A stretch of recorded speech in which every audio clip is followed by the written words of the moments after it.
L'invité du 6-9 RCN.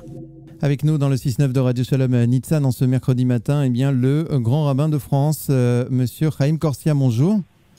Bonjour. Merci d'être avec nous si tôt ce matin. Hier, une édition spéciale a eu lieu sur l'ensemble des antennes de Radio Shalom Nitsan, 3 ans après l'attentat d'Hyper Cacher où 4 personnes de la communauté ont perdu la vie. Que ressentez-vous aujourd'hui, Monsieur le grand rabbin de France ? Le sentiment que le combat reste toujours à mener, qu'on le doit aux victimes, on le doit à ce que nous voulons construire ensemble, à ce qu'est la France. Et avec ce qui s'est passé à Créteil, avec ce sentiment diffus de qui-vive permanent, qui frappe maintenant l'ensemble de la communauté nationale.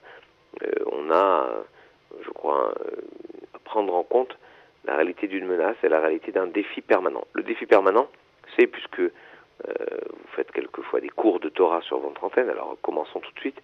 Le défi permanent, c'est celui posé par le Deutéronome. Voici se place devant vous la vie et la mort, et tu choisiras la vie.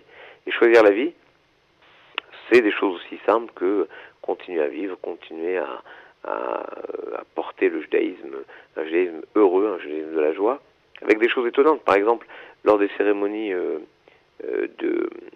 devant l'Hyper Cacher, il y a une dame qui était la sœur d'une des 4 victimes, qui m'a dit qu'elle n'avait jamais pu retourner dans un magasin Cacher. Jamais. Et donc, je lui ai dit, écoutez, venez prendre un café. Je l'ai emmené dans le magasin juste à côté. Et on a pris un café. Vous ne pouvez pas imaginer à quel point ce café était une victoire. C'est la victoire de la vie. Et c'est, je crois, l'état d'esprit de la communauté. La communauté juive, c'est la victoire de la vie. Et on le fait pour nous, on le fait pour la société. On le fait parce que c'est notre vocation, c'est la résilience. C'est le cœur même de ce qu'est le judaïsme, la résilience. Absolument. Est-ce qu'aujourd'hui, vous êtes positif pour l'avenir, Monsieur Chaim Corsia ? Le principe de la résilience, c'est d'être positif, parce que la vie est positive.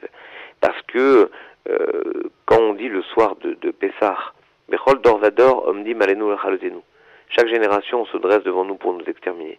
Et l'Éternel nous sauve. On affirme là qu'on sort d'esclavage, et on sait que notre destin ne sera pas simple, vous voyez, un long fleuve tranquille. Notre destin est justement cette confrontation permanente au mal, à Amalek. Amalek a différentes formes.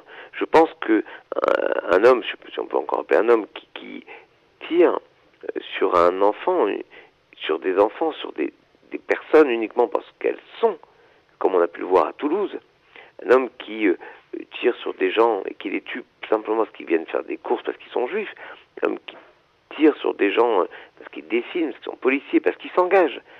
C'est quelqu'un qui relève de Amalek.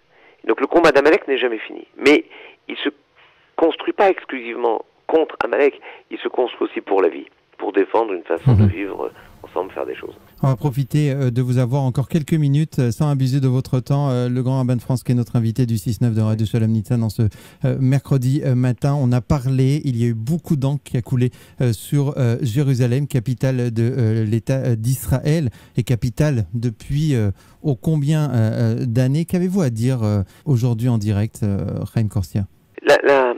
La particularité de Jérusalem, c'est qu'elle est la ville construite par le roi David, espérée, rêvée depuis toujours. C'est l'endroit où Abraham a amené le sacrifice qui n'a pas eu lieu. C'est l'endroit où les pieds de l'échelle du rêve de Jacob étaient posés. Ou en tout cas le haut de l'échelle arrivait au-dessus de Jérusalem. C'est cette Jérusalem céleste dont nous sommes que le reflet. La grandeur, si vous voulez, de l'État d'Israël, c'est que cette capitale est la leur, celle d'Israël. Parce qu'ils en ont fait la capitale de tous les croyants.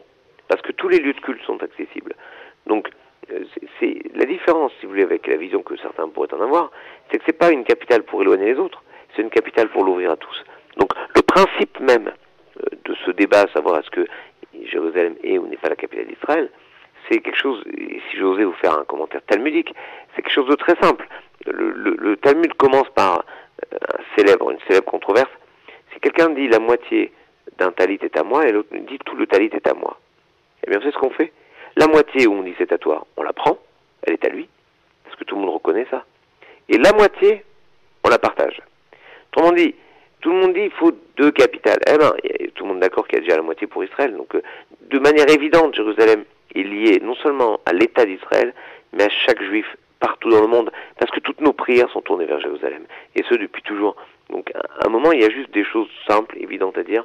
Je crois que cette ville qui porte le nom de ville de paix, Ir Shel Shalom, elle fonctionne, elle est ce qu'elle doit être spirituellement, lorsque tous les hommes sont dans la plénitude et la complétude, c'est-à-dire lorsqu'ils s'ouvrent les uns aux autres. Avant de se quitter, et merci d'avoir pris quelques minutes de votre temps ce matin dans le 6-9 de Radio Shalom Nitsan, Chaim Corser, Grand Rabbin de France, vous avez un souhait, un message à nos auditeurs à adresser? Eh bien, je voulais vous dire bonne année, parce qu'on est encore dans une période de vœux. Ça peut paraître étonnant, mais moi, j'étais élève de mon maître, le grand Mashushna, qui disait toujours une chose magnifique: toutes les occasions sont bonnes pour souhaiter du bonheur à ceux qu'on aime. De ce point de vue, je crois que quand toute la société, au moment du Nouvel An, partage une espérance de transformer les choses, on peut aussi s'associer à cette espérance. Et je me permets donc de souhaiter bonne et heureuse année, faite de santé, de joie, de réussite, de rire et d'espérance à l'ensemble de votre communauté. Merci beaucoup, Chaim Corser, Grand Rabbin de France, d'avoir été avec nous sur l'antenne de Radio Shalom.